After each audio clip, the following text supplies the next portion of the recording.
Alright, so this is key position number 3, and first note that the immediate winning attempt with the skewer is going to fail because it's going to lead to a stalemate. Now all of white's king squares are taken away, so black's rook can't capture white's rook, and since the rooks are on opposite sides, it's not the same as the subvariation of key position number 2 where the knight checks, because here the knight is going to be intercepting the rook's path. So this position is a draw. There's nothing forcing that black can do here.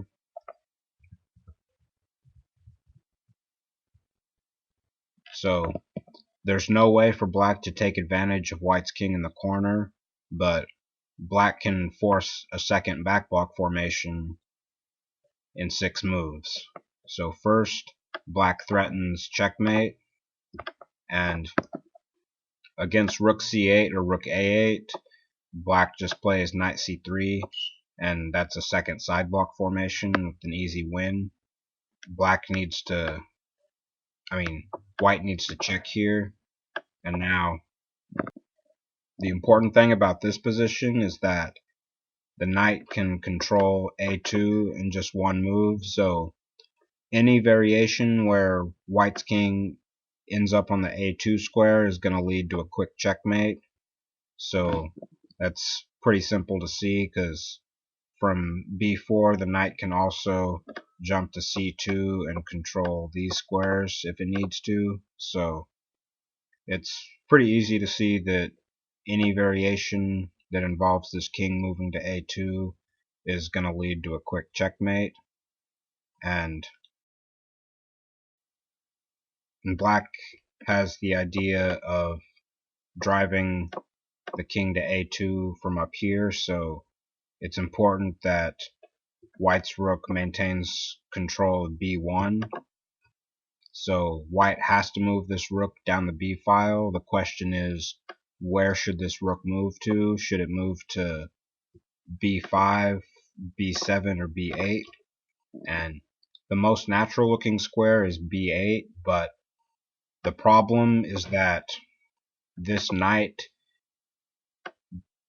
there's nothing attacking this knight, so black has time to relocate the rook, and now white has to move this rook again, and then black puts white in zugzwang. This rook now has to come to the 5th rank, and now key position number 1 is going to occur after that. And the same thing occurs after rook to b7. Black relocates the rook, and then white plays rook b8, and then zugzwang occurs here, and it doesn't matter that white has this check because this knight is very dangerous right here, and black can simply block here, so there's nothing that white can do in this position. The correct move is rook to b5, because now this knight is under attack, so black can't immediately relocate the rook. Black has to move the knight to reach the second back block formation, and now this is a lot different than key position number 1, because now this rook is poorly placed, where its path to the 1st rank could potentially become obstructed by this knight move. So black can't win the same way that he wins in key position number 1. Black has to first relocate this rook, which is okay since the c1 square is indirectly restricted by this fork. So white can't escape here, but white gets to move the rook again, so black can't immediately reach key position number 1. Black has to check to drive the rook from the 8th rank and to obstruct the c1 square from white's king. So now key position number 2 occurs, and white still can't escape. So